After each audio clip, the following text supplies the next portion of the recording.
पिछले बार हमने क्या देखा था, वो सबसे पहले थोड़ा सा याद करते हैं। हमने सबसे पहले शुरुआत किया सांख्य से, और सांख्य में क्या क्या है वो हमने देखा। पुरुष है, प्रकृति 3 गुणों से बनी है। ऐसे हमने पूरा थियोरी ऑफ इवोल्यूशन, प्रकृति दूसरों चीजों को जन्म कैसे देती है, ठीक है, ये सब हमने देखा था। अब उस सांख्य में से एक कॉन्सेप्ट रह गया है। ये देखिए, हमने ये सब देखा था, कैसे जन्म हुआ, और लास्ट में जब पुरुषों को रियलाइजेशन हो जाता है, फिर वो कैसे सब अपने अपने प्रकृति में वापस मिल जाते हैं।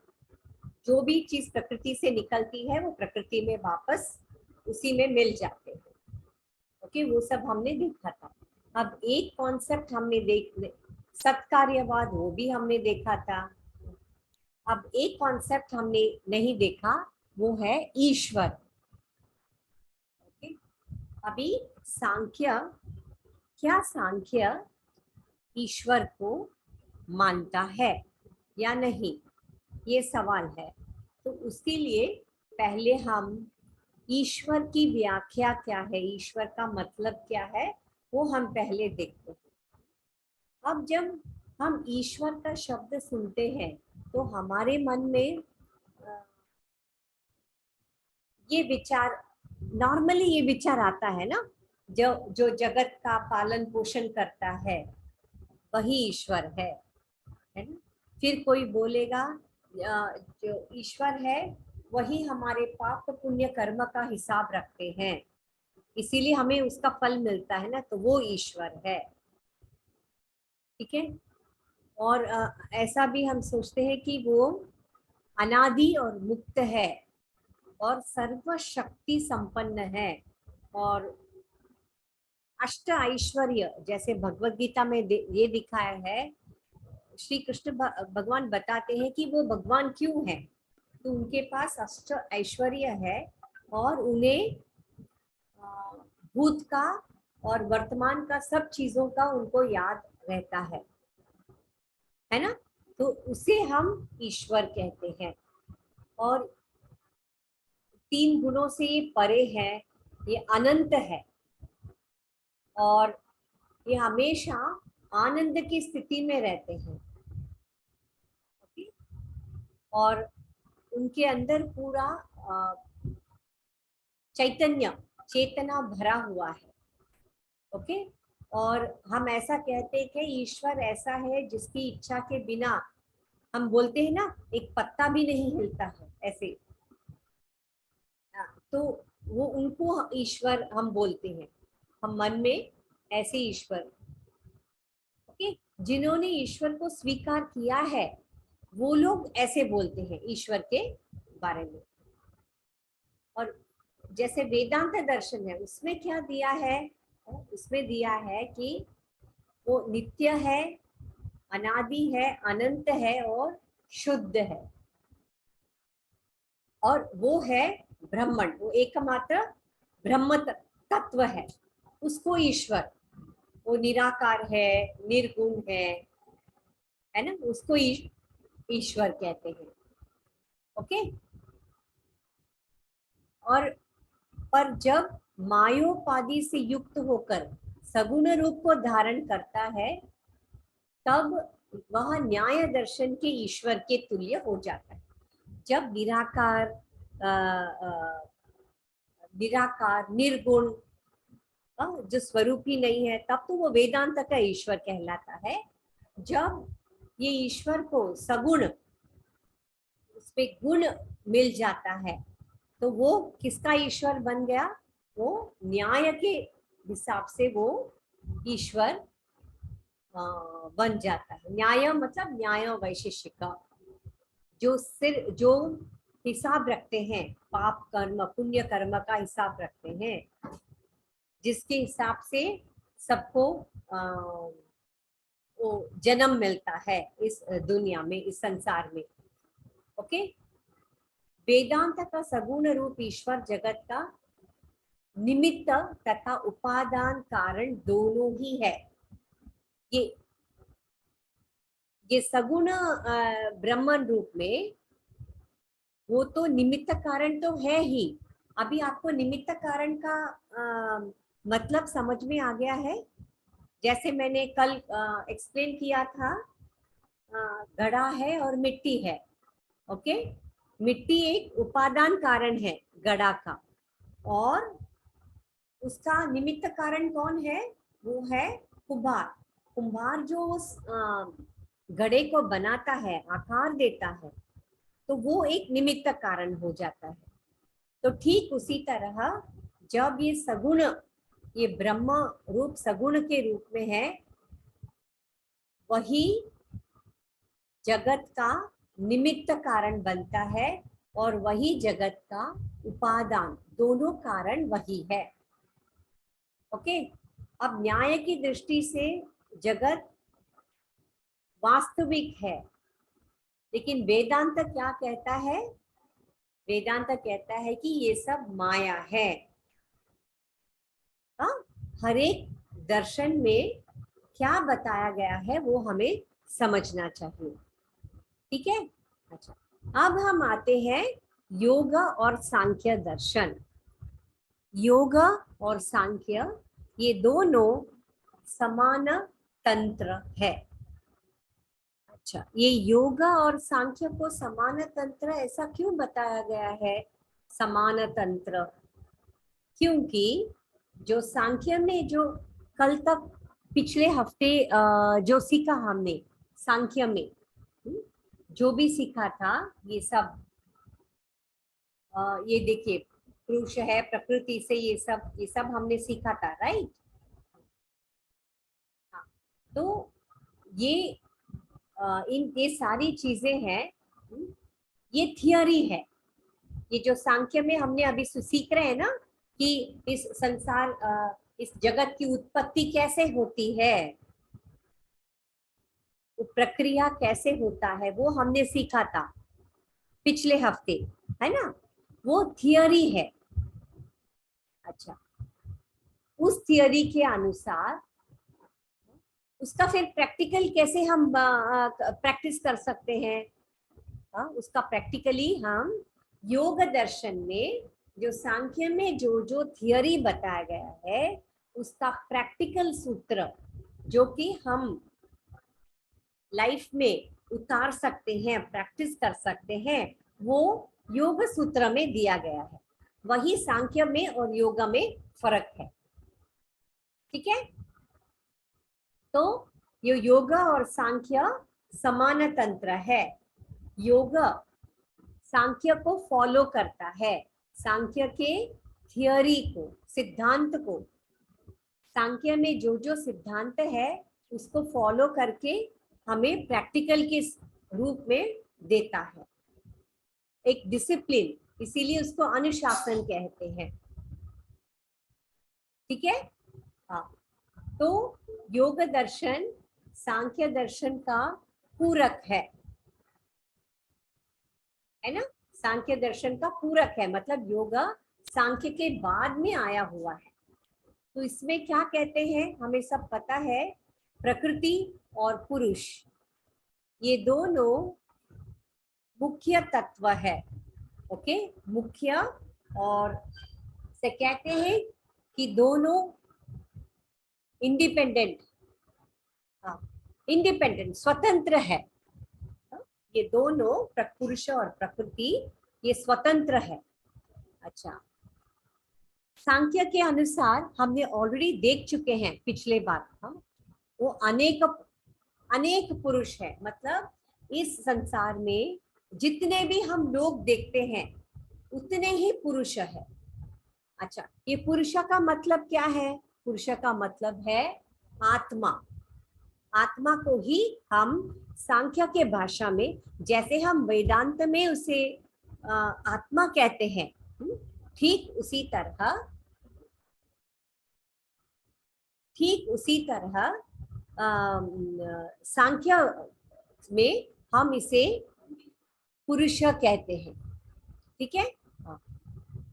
तो ये योग में इसी पुरुष को, इसी ईश्वर को पुरुष विशेष ईश्वर ऐसा कहते हैं। लेकिन ठीक है, ये तो योग का हो गया। तो अभी हम देखते हैं कि सांख्य में उसको क्या कहते हैं। सांख्य को निरीश्वरवाद ऐसा कहते हैं। निरीश्वर, या इसका मतलब ये है कि सांख्य कपिल मुनि कहते हैं कि सांख्य में ईश्वर की कोई जरूरत नहीं है, आवश्यकता ही नहीं है। क्यों आवश्यकता नहीं है ईश्वर की? तो ये तर्क देते हैं कि सांख्य के दर्शनाकार कपिल मुनि तो सांख्यकारी का देखे चले गए, लेकिन उसके पीछे जो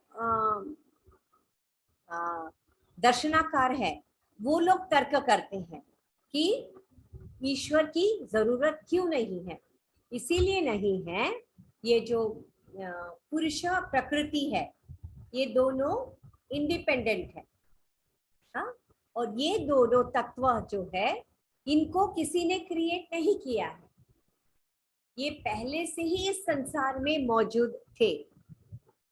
पुरुष और प्रकृति ये दोनों पहले से ही इस संसार में मौजूद थे, उनको किसी ने उत्पन्न नहीं किया है, उत्पत्ति नहीं, उनका उत्पत्ति किसी ने नहीं किया है।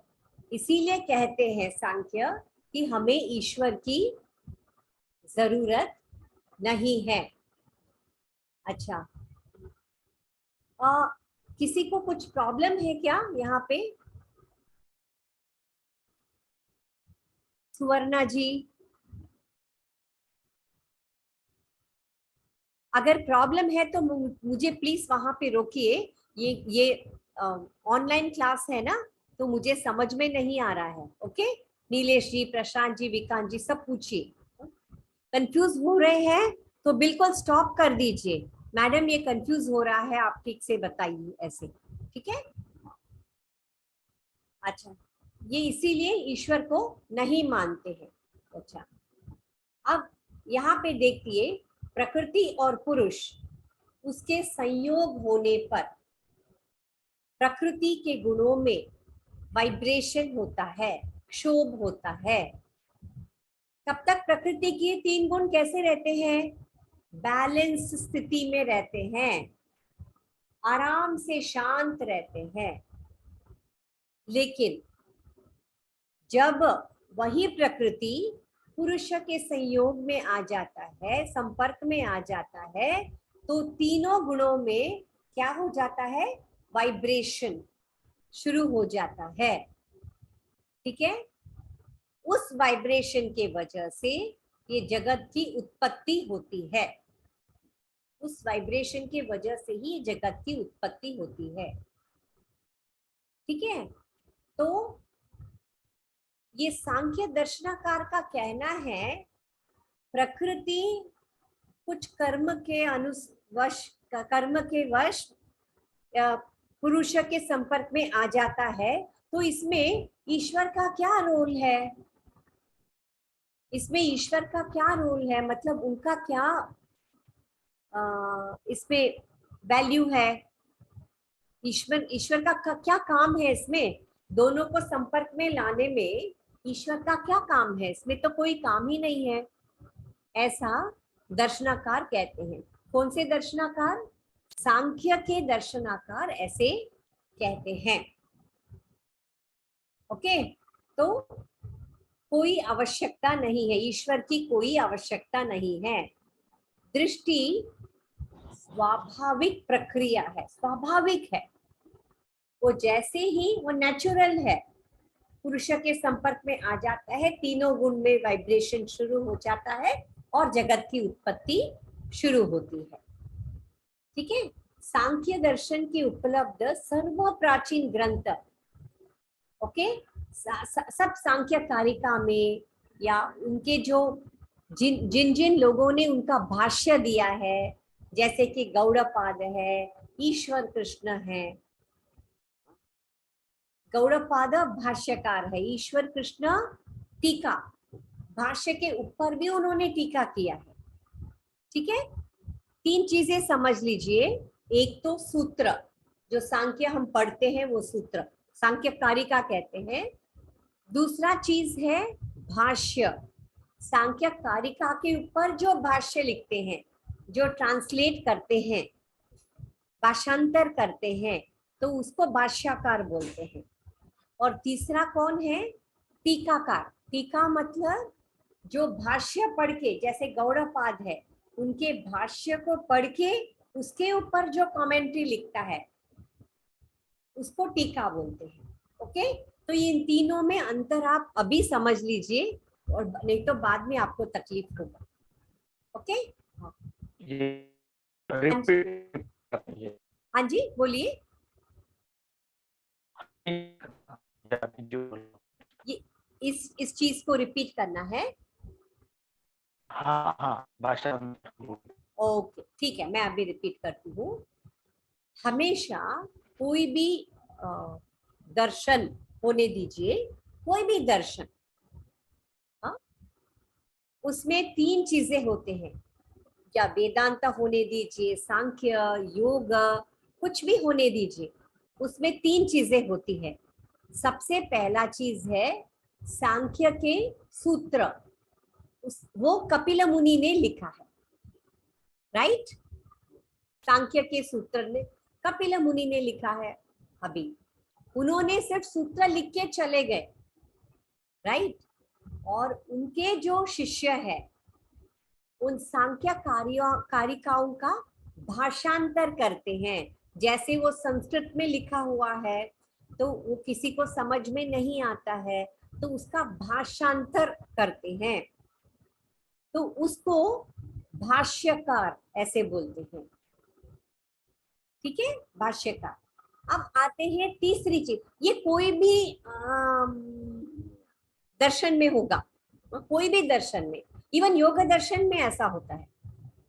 ओके, तीसरी चीज है टीकाकार। ओके, अभी मान लीजिए गौड़पाद ने भाष्यांतर कर दिया है, वो भी चले गए, उनके पीछे बहुत शिष्य लोग हैं, जैसे ईश्वर कृष्ण है, उन्होंने ये भाष्य के ऊपर उन्होंने अपना टीका लिखा है, टीका, तो उनको टीकाकार बोलते हैं। टीका, जो टीका कमेंट्री लिखते हैं, भाष्य के ऊपर जो कमेंट्री लिखते हैं उसको टीका बोलते हैं। ठीक है, अब मैं आगे बढ़ती हूँ। तो सारे जो भाष्यकार है और जितने भी टीकाकार हैं, सब लोग यही कहते हैं कि सांख्य के अनुसार ईश्वर की कोई, ईश्वर का कोई जरूरत नहीं है। ठीक है, ईश्वर का कोई भी जरूरत नहीं है। अभी गौड़पाद, ओके, आदि टीकाओं में जो टीका लिखते हैं वो भी सृष्टिकर्ता ईश्वर के अस्तित्व का खंडन किया है। खंडन किया है मतलब वो कहते हैं इसमें, मतलब उन्होंने ईश्वर का खंडन किया है, इसका मतलब है कि वो वेदास को नहीं मानते हैं, ऐसा नहीं है। जो भी यहाँ पे तत्व है सारा वेदास और उपनिषद में आ चुका है, उसमें से प्रमाण उठा के ही उन्होंने बताया। वो सिर्फ ये कहते हैं ईश्वर एज अ क्रिएटर, क्रिएटर मतलब जो उत्पत्ति करता है, वो वाले ईश्वर की जरूरत नहीं है, उसका खंडन किया है। इसीलिए इसको बहुत ही साइंटिफिक मानते हैं। ये सांख्य दर्शन, योग दर्शन को बहुत साइंटिफिक ऐसा मानते हैं। ओके, ईश्वर के अस्तित्व का खंडन किया हुआ मिलता है। सांख्यकार के प्रसिद्ध टीका युक्ति दीपिका, अभी जैसे मैंने कहा था गौड़पाद ने भाष्य लिखा है, अभी ये जो शब्द आया है युक्ति दीपिका, वो एक टीका है, भाष्य के ऊपर टीका है। उसमें भी स्पष्ट शब्दों में प्रकृति की प्रवृत्ति में ईश्वर प्रेरणा का निषेध किया गया है। उसमें भी ऐसा बताया गया है कि ईश्वर की कोई जरूरत नहीं है। अब मैं एक ही चीज को बताने के लिए मैं प्रमाण दे रही हूँ, ठीक है। इस पुस्तक में लिखा है, ये ग्रंथ में ऐसा लिखा है। हम खुद अपने शब्दों में कुछ ऐसा बोल नहीं सकते हैं, क्योंकि ये फिलॉसफी है, ये तत्व ज्ञान है। तो मैं खुद अपना एक तत्व निकाल के सरस्वती तत्व ज्ञान ऐसा बना दूं, है ना। आपको वो नहीं चाहिए, आपको कपिल मुनि ने क्या समझाया है वो बताना है, और टीकाकारों ने क्या बताया है वो हमें आपको बताना, ठीक है। गौड़पादकार भी ईश्वर को सृष्टि का कारण मानने के मत को अस्वीकार करते हुए कहते हैं कि ईश्वर, ये देखिए कितना ब्यूटीफुल एक्सप्लेनेशन दिया है। ईश्वर जब निर्गुण है तो उसे सत्ववादी गुणों वाली सगुण प्रजा की सृष्टि कैसे हो सकता है। तो ब्यूटीफुल नो, ऐसा कहते हैं जब ईश्वर को हम निर्गुण कहते हैं, जो ईश्वर खुद ही निर्गुण है, वो गुणों वाली वस्तुओं को निर्माण उत्पत्ति कैसे कर सकता है। वेरी ब्यूटीफुल एक्सप्लेनेशन है ना, कैसे कर सकता है, इट इज नॉट पॉसिबल। फिर उसको भी एक रूप होना चाहिए, उसको भी गुण होना चाहिए, है ना, कैसे हो सकती है। वाचस्पति मिश्रा, ये भी एक टीकाकार है, सांख्य के टीकाकार, ओके। वो भी कहते हैं कि जगत की सृष्टि या तो दो कारण हो सकते हैं, या तो स्वार्थवश संभव है या करुणावश, ओके। स्वार्थवश मतलब जैसे ईश्वर है, वो अकेले अकेले बैठे बैठे बोर हो गए हैं, तो वो सोचते हैं मैं क्यों ना मेरे जैसे प्राणियों का उत्पत्ति करूं, मेरे जैसे। ऐसा नहीं कि वो ईश्वर क्रिएट कर रहे हैं, मेरे जैसे प्राणियों का मैं उत्पत्ति करूं। वो तो फिर स्वार्थ हो गया, है ना। हम कैसा ईश्वर को कभी स्वार्थ समझ सकते हैं। अभी ईश्वर की हम संकल्पना हमने इधर देखा था, वो तो निस्वार्थ है, वो तो स्वार्थी हो ही नहीं सकता है। अगर वो स्वार्थी है तो वो ईश्वर नहीं है ना। तो दो ही कारण है, ऐसा वाचस्पति मिश्रा बताते हैं कि वो दो ही कारण हो सकते हैं, ओके। या तो स्वार्थवश, या तो फिर दूसरा कारण है करुणावश। अब देखिए स्वार्थवश तो नहीं हो सकता है, हाँ?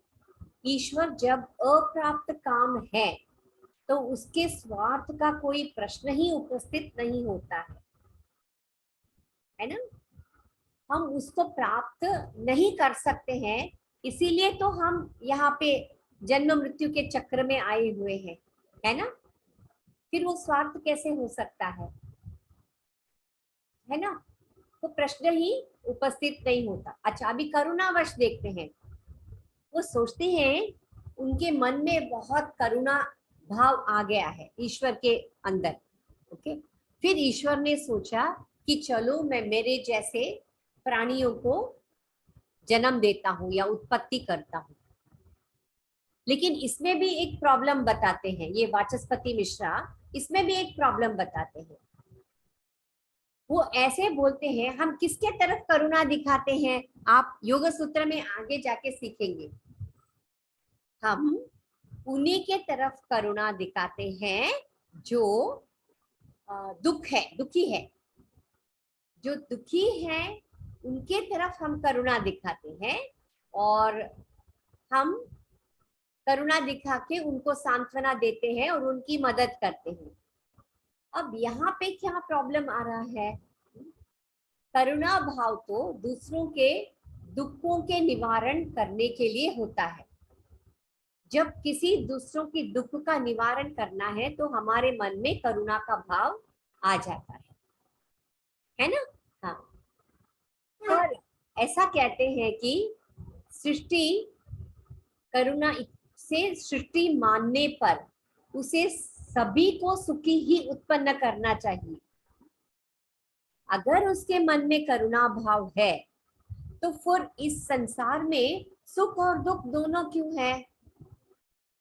अगर करुणावश उन्होंने किया तो इस संसार में चारों तरफ देखिए सुख ही सुख होना चाहिए, है ना?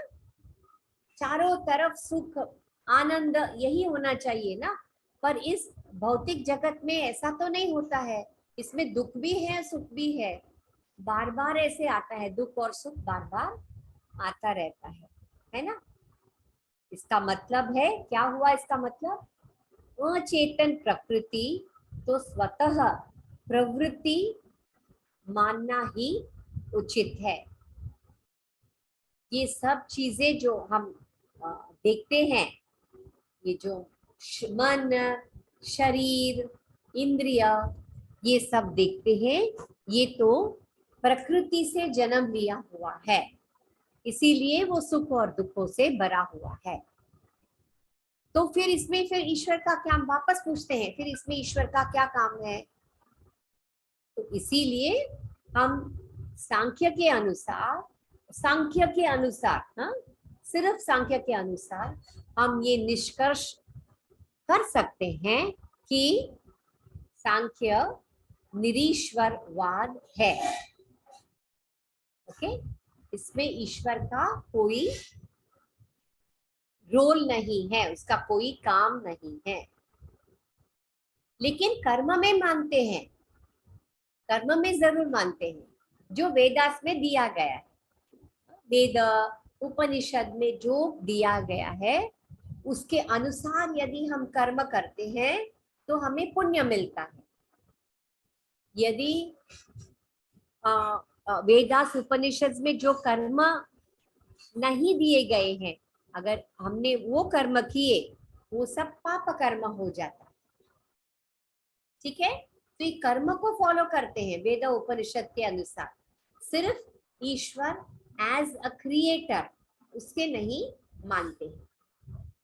ठीक है, अभी आपका ये निरीश्वरवाद भी हो चुका है।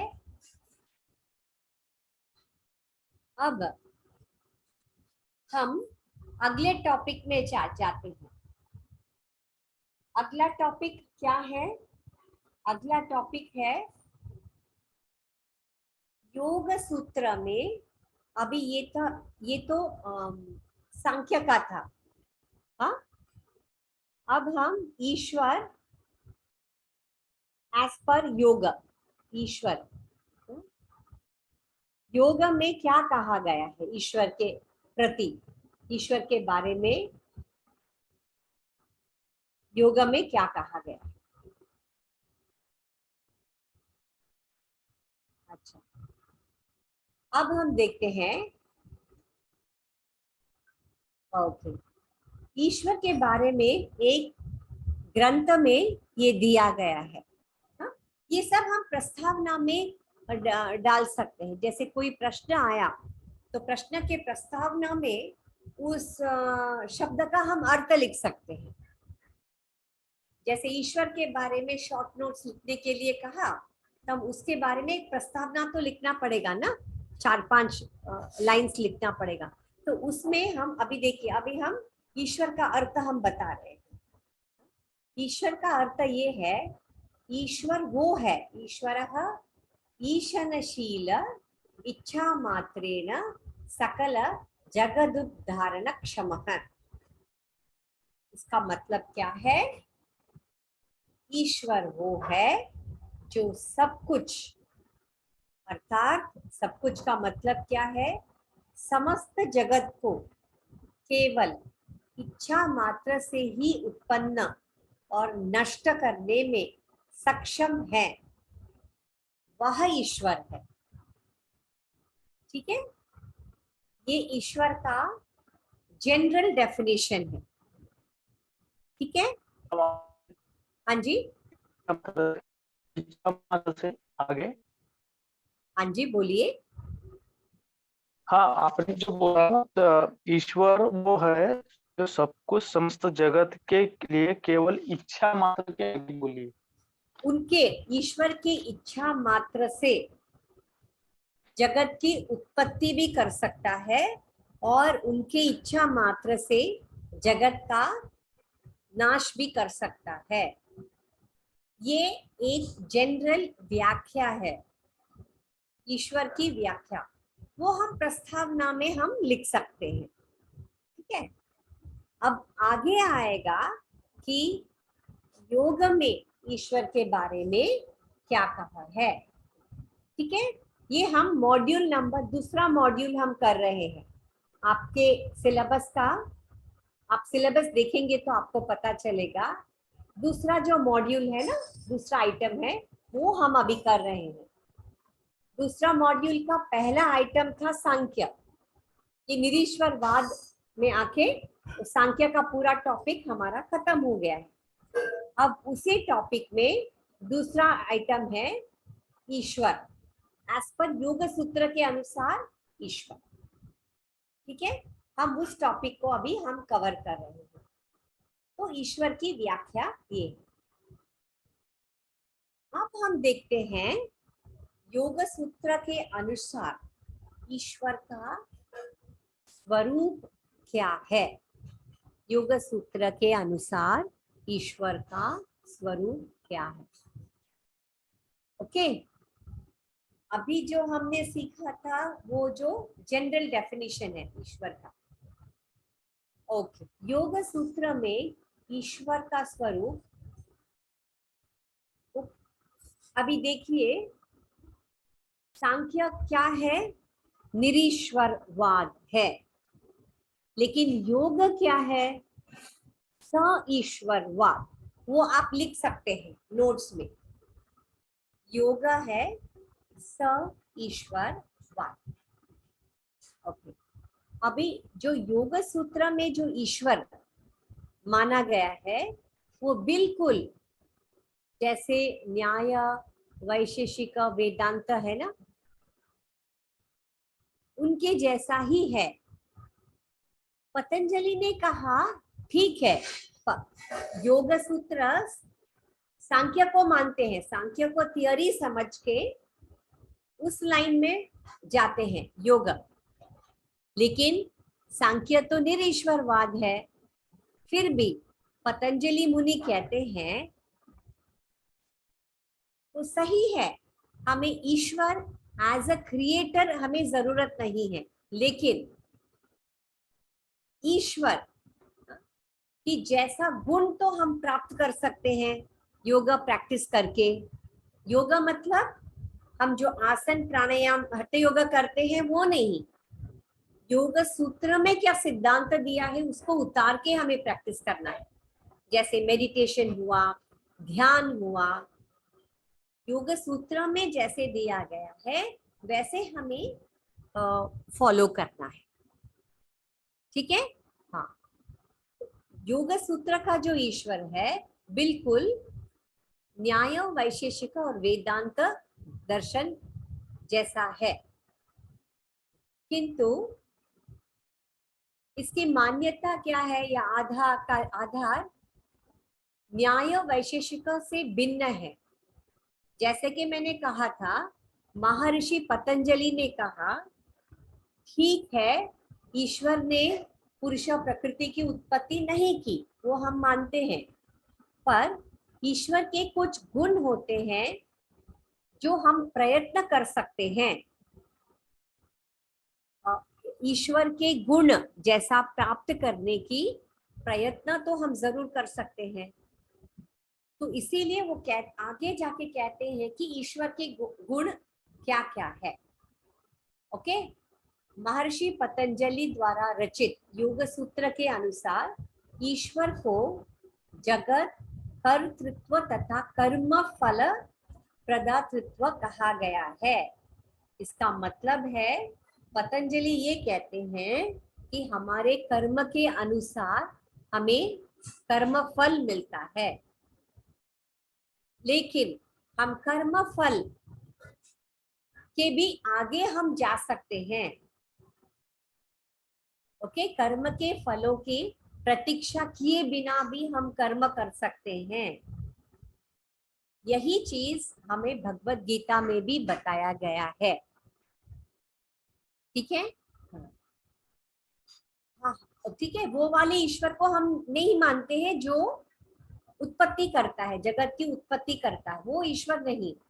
वही ईश्वर जो कर्म फल से भी आगे है, कर्म का उनके ऊपर कोई बंधन नहीं होता है, वो ईश्वर है।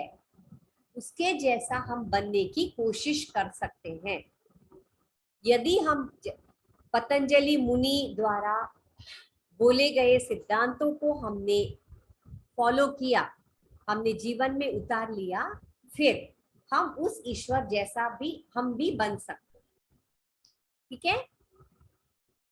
इसीलिए कहा गया है कर्म फल पदार्थत्व, ऐसे कहा गया है।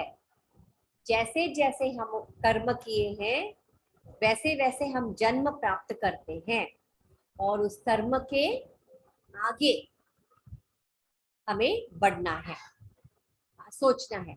योग सूत्र में समाधि पाद, जैसे अब आगे जाके पढ़ेंगे, योग में 4 पाद है। ओके, सबसे पहला पाद है समाधि पाद, दूसरा है साधन पाद, तीसरा पाद है विभूति पाद, और चौथा पाद है कैवल्य पाद। ओके, योग सूत्र में पतंजलि ने इन 4 पादों को लिखा है। उसमें से सबसे पहला है समाधि पाद। उस समाधि पाद में 23वें सूत्र में उन्होंने कहा है कि ईश्वर की विशेष भक्ति के से समाधि की सिद्धि प्राप्त होती है। विशेष भक्ति का मतलब क्या है? ईश्वर प्रणिधानाध्वा। ईश्वर प्रणिधानाध्वा का मतलब क्या है? हम ईश्वर को पूरी तरह से समर्पित करते हैं, हम अपने आप को। जब हमें वो स्थिति आएगी कि हम ईश्वर के सामने हम पूरी तरह से हम समर्पित हो जाते हैं, उस स्थिति को ईश्वर प्रणिधानाध्वा कहते हैं। तो तभी हमें समाधि की स्थिति प्राप्त होती है। अगर ये सबकी बस की बात नहीं है, भक्ति करना हम बहुत आसान समझते हैं हम सब, लेकिन भक्ति करना इतना आसान नहीं होता है। ठीक है, भक्ति करना इतना आसान नहीं होता है। ओके, भक्ति से प्रसन्न होकर परम पिता परमेश्वर योग साधना में आने वाली समस्त बाधाओं को दूर कर देते हैं।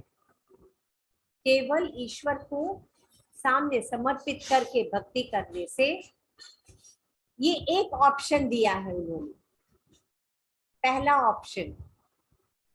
अच्छा, फिर कहते हैं चलिए आपसे ईश्वर प्रणिधानाध्वा नहीं होता है, मतलब ईश्वर के सामने आप अपने आप को समर्पित नहीं कर सकते हैं, बहुत मुश्किल काम है वो। हम सोचते हैं कि हम भगवान का नाम लेंगे दिन भर, तो हम ईश्वर को समर्पित करते हैं, नहीं, मन के अंदर, चित्त के अंदर कुछ और चलता रहता है, उसको कंट्रोल करना बहुत ही मुश्किल है। तो क्या करते हैं, ये ईश्वर की परिभाषा देते हैं। ठीक है, योग सूत्र में ईश्वर के स्वरूप को इस प्रकार परिभाषित किया उन्होंने। अभी ईश्वर की परिभाषा 23वें सूत्र में ऐसा कहते हैं कि ईश्वर प्रणिधानाध्वा, और 24वें सूत्र में कहते हैं चलिए अगर ईश्वर प्रणिधानाध्वा नहीं होता है, हाँ, तो पहले समझ लीजिए कि परिभाषा क्या है। ओके, अभी ईश्वर की परिभाषा ये है, क्लेश कर्म विपाक आशय परामृष्टः पुरुष विशेष ईश्वरः। ये ईश्वर को ऐसे ही ईश्वर नहीं कहते हैं, इस ईश्वर को पुरुष विशेष ईश्वर ऐसा कहा गया है। कौन है ये क्लेश कर्म विपाक आशय? इसका मतलब है वो ईश्वर है जो देखिए, जो हमने पहले ईश्वर का परिभाषा सीखा और अभी के जो हम सीख रहे हैं योग सूत्र में क्या परिभाषा दिया है, काफी अंतर है उसमें। ठीक है, इसलिए तो ग्रंथ के अनुसार हमें उस परिभाषा को सीखना चाहिए। ओके, क्लेश, कर्म, विपाक तथा कर्माशय, इन चारों से परे है, असंबद्ध है, ऐसे पुरुष विशेष को ईश्वर हम कहते हैं। जैसे हम भी पुरुष है, आप भी पुरुष है। ये कॉल में, ये जूम कॉल में जितने भी 10-12 लोग हैं, सारे पुरुष है। लेकिन क्या हम क्लेश से मुक्त है? क्या हम कर्म के फल, कर्म विपाक, कर्म के फल को छोड़िए, कर्म से ही हम मुक्त नहीं है, तो कर्म के फल से क्या हम मुक्त है? नो, हम लोग पुरुष है और ये ईश्वर पुरुष विशेष ईश्वर है, जो क्लेश से मुक्त है, कर्म से मुक्त है, कर्म के फल, कर्म विपाक, कर्म के फल से मुक्त है, और कर्माशय, कर्माशय का मतलब क्या है? कर्माशय को आप मन में ये सोचिए कि एक क्या बोलेंगे, एक बड़ा बैग है, थैली है, इतना बड़ा थैली है, ऐसा सोच लीजिए। हम ऐसे समझने के लिए, उस थैली के अंदर कर्म भरा हुआ है। कि मैंने क्या कहा, मैं ईश्वर हूँ, आप ईश्वर है। आई एम सॉरी, मैं पुरुष हूँ, आप पुरुष है। ये सब कॉल में जितने भी, हम सबके पास ये कर्माशय थैली है जो भरा हुआ है। किस चीज से भरा हुआ है? कर्म से भरा हुआ है। लेकिन ये जो पुरुष विशेष ईश्वर है, उनकी जो कर्माशय मतलब थैली समझ लीजिए, वो बिल्कुल खाली है। इसीलिए वो कर्म के बंधन में नहीं आते हैं, इसीलिए वो पुरुष विशेष ईश्वर है। और पतंजलि ऋषि कहते हैं कि हम भी ऐसे पुरुष विशेष ईश्वर बन सकते हैं। ठीक है, कैसे बनेंगे हम? अविद्या, अस्मिता, राग, द्वेष, अभिनिवेश, ये 5 क्लेशों के नाम हैं। क्लेश क्या है? जो हमें दुख देता है, वो है क्लेश। तो ये अविद्या, ये सब 5 क्लेश के नाम हैं। ये 5 क्लेश ईश्वर को छू नहीं सकता है, वो ईश्वर के ऊपर है, परे है, और पाप पुण्य के भी परे हैं ये ईश्वर। ओके, और 3 गुणों से परे हैं। सोचिए, क्लेश, ये 5 क्लेशों से परे है, 3 गुणों से परे है। 3 गुणों से परे है तो क्लेश का, कर्म का सवाल ही नहीं उठता है, और उनका कर्माशय से भी परे हैं। ओके, कर्माशय एकदम खाली है, उनकी जो थैली है ना कर्म की, वो बिल्कुल खाली है। उनकी थैली कभी भर ही नहीं सकती है, ऐसा है। ओके, इसीलिए उनके अंदर, वो कर्माशय के अंदर संस्कार नहीं होते हैं। ठीक है, पिछले तीनों प्रकार के कर्मों से जो सर्वथा अलग है, कर्म फल जिसको सुख या दुख रूप भोग प्रदान नहीं करता, तथा कर्मों के संस्कार जाति, आयु व भोग रूप फल के रूप में आगामी जन्मों का हेतु नहीं बनता, वह पुरुष विशेष ईश्वर है। जब उसका कर्माशय ही नहीं है तो वापस जन्म कैसे ले सकता है? इसीलिए तो उसको ईश्वर कहा गया है। तो एक बात मैं बताती हूँ, आप सोचिए, किसी को, आपके बच्चे को मान लीजिए उसको क्रिकेटर बनना है, सचिन तेंदुलकर बनना है। जस्ट एक एग्जाम्पल देती हूँ। जब आपके बच्चे को सचिन तेंदुलकर जैसा बनना है तो आप क्या करेंगे? आपका बच्चे को 5 साल 6 साल में वो क्रिकेट एकेडमी में डाल देंगे ना, इसके लिए कोचिंग के लिए। फिर दूसरी बात क्या करेंगे, आप सचिन तेंदुलकर का पूरा ऑटोबायोग्राफी, उसका आत्मकथा, उसका फोटो क्या क्या है सब उस बच्चे को दिखाएंगे। ये देखो सचिन तेंदुलकर ऐसा है, उसका रोज अभ्यास प्रैक्टिस करता है ना, वैराग्य से प्रैक्टिस करता है, ऐसे उस बच्चे को आप समझाएंगे। फिर वो बच्चा प्रेरित होगा, प्रेरित होकर उसके गुरु ये सब बताएंगे उसको, तुम्हें सचिन तेंदुलकर जैसा बनना है तो तुमको ऐसा ऐसा प्रैक्टिस करना पड़ेगा। ठीक उसी तरह पतंजलि ऋषि कहते हैं, हमें अगर इस पुरुष विशेष ईश्वर जैसा बनना है तो हमें वो सब चीज करना होगा जो ये पुरुष विशेष ईश्वर में है, हमें उन सब चीजों को करना होगा। ओके, इस प्रकार अन्य पुरुषों से वह सर्वथा पृथक है, क्योंकि अन्य पुरुष क्लेश के संपर्क से कर्म बंधन में बंधे हैं। जैसे कौन? जैसे मैं हूं, आप है, सब पुरुष।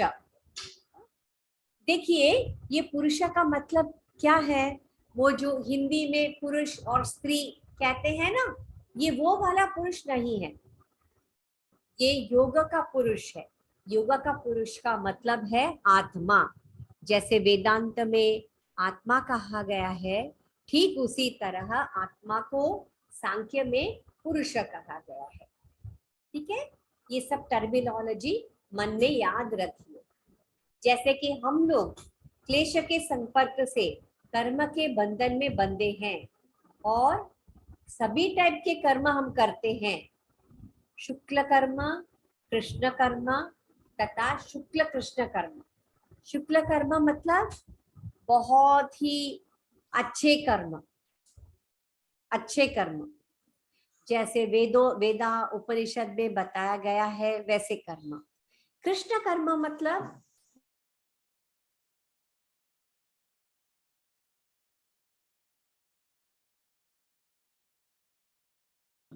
अच्छे कर्म नहीं है, शुक्ल कृष्ण कर्म, दोनों का मिश्रण।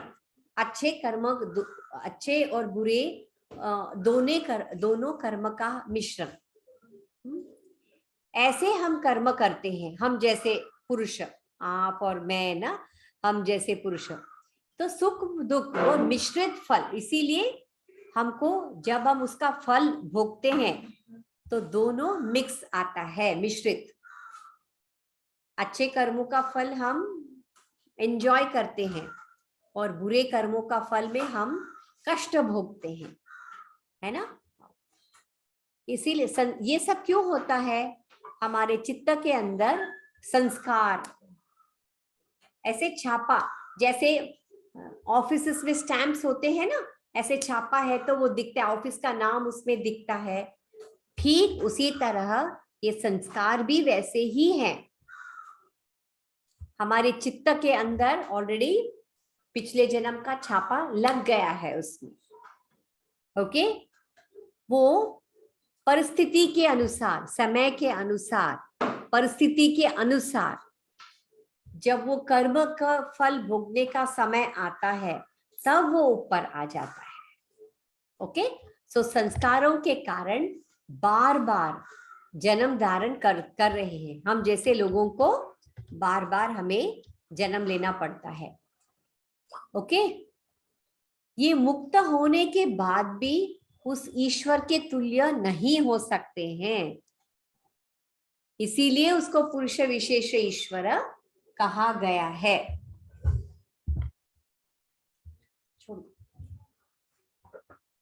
ठीक है, इसीलिए उसको ऐसे कहा गया है।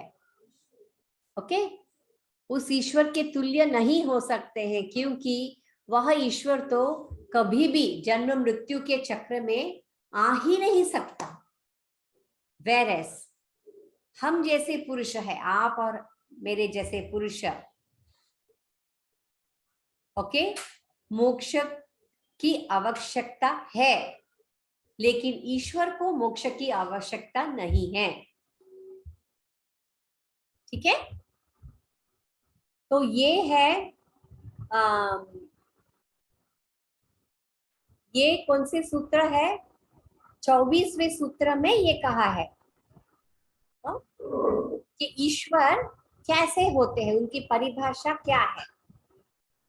फिर 25वें सूत्र में क्या कहते हैं,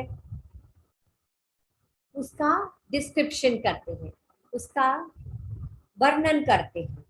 ओके, तत्र निरतिशयम सर्वज्ञ बीजम, तत्र निरतिशयम सर्वज्ञ बीजम, मतलब उस ईश्वर,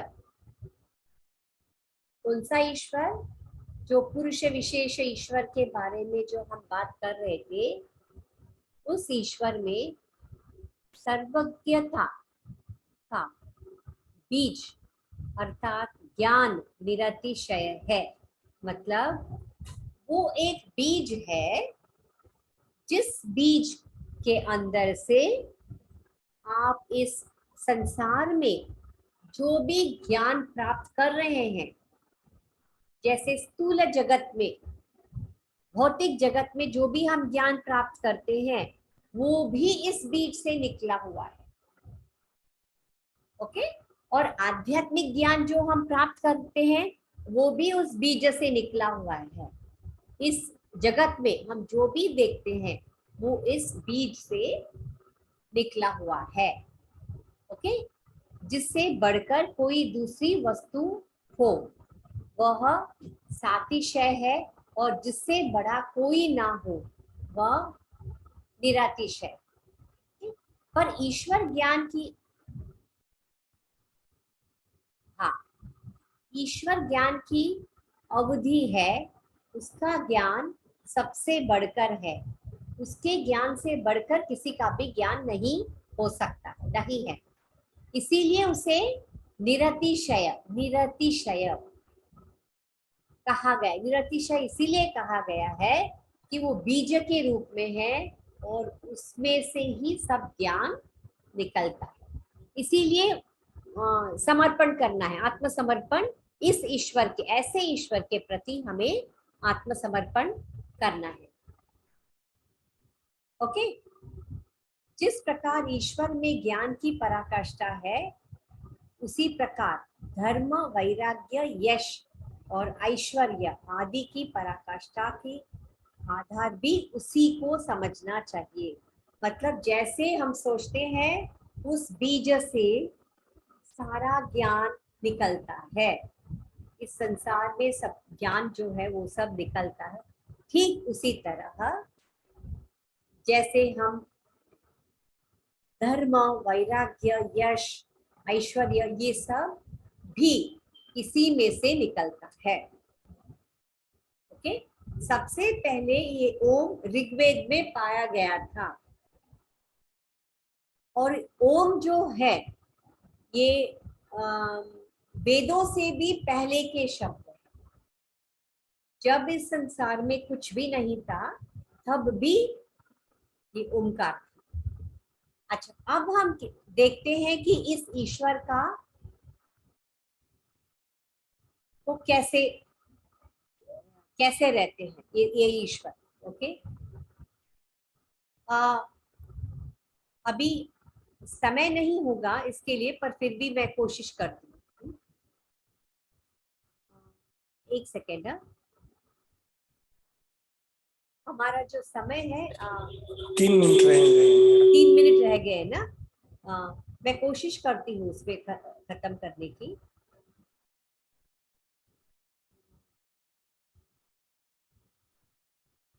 तीन मिनट पे कोशिश करती हूँ। पूर्वेशामपि गुरुः कालेन अनवच्छेदा, इस ईश्वर को क्या माना गया है? पूर्वेशामपि, पूर्वेशाम मतलब पूर्वजों के, पूर्वजों के, पूर्वजों के, मतलब आप जितने भी पहले जाओ, पूर्वज पूर्वज पूर्वज, उतने पहले, ओके, उतने पहले गुरु है, पूर्वेशामपि गुरुः, उतने प्राचीन है, उतने मतलब जो हम हाथों से सालों को गिन नहीं सकते हैं, उतने प्राचीन गुरु है, गुरुओं के भी गुरु है।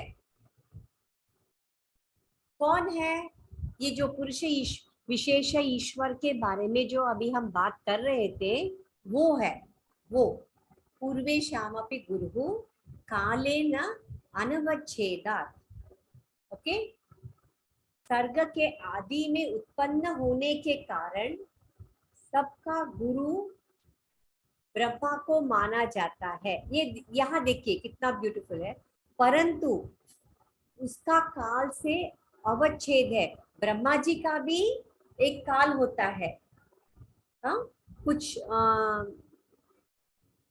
हमारा जो एक युग है ना, हाँ, ब्रह्मा जी के लिए एक दिन होता है, और हमारा जो दूसरा युग है ब्रह्मा जी के लिए एक रात होता है, ठीक है। पर इतने लंबा काल होने के बाद भी उनका काल कभी न कभी समाप्त होता है ना ब्रह्मा जी का। लेकिन ये जो ईश्वर है उससे भी प्राचीन है।